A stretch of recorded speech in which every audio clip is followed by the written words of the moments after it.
I met Wendy Brady in August of 2008, and I fell in love with her magic way with words. We have strolled together down Poetry Lane and shared each other's thoughts and dreams. We dreamed of one day publishing a book with our poetry and short stories.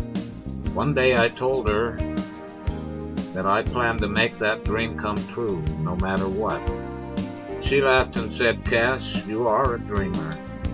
I replied, "Maybe so, Wendy dear, but I believe dreams do come true." We both composed our poems and stories on a writer's site called WeBook, where we met writers who became lifelong friends. However, WeBook was not the place for me, so I left and started my own site, the Fellowship of Writers. It wasn't long before I had over 300 writers who wanted to join my site. Of course, writers would come and go, but the best ones stayed. When the economic crisis hit, I lost the majority of my writers, so I went on a search for the most talented writers on the network.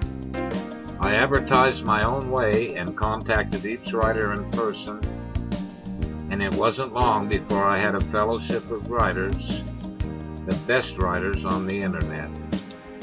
I was proud of the Fellowship of Writers. The blog posts were the best I had ever read. The Fellowship of Writers was a dream come true. When Wendy Brady followed me to my dream site, where she wrote several hundred poems and stories, most of which had a divine touch as if God was guiding her hand.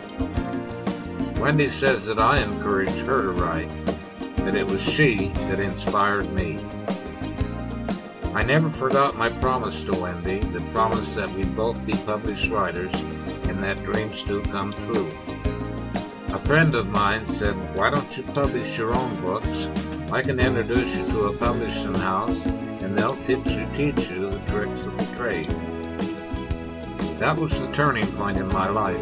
The first book I published was the book I promised Wendy, and since then I have published over 60 books. My second dream come true, and the greatest love story ever told.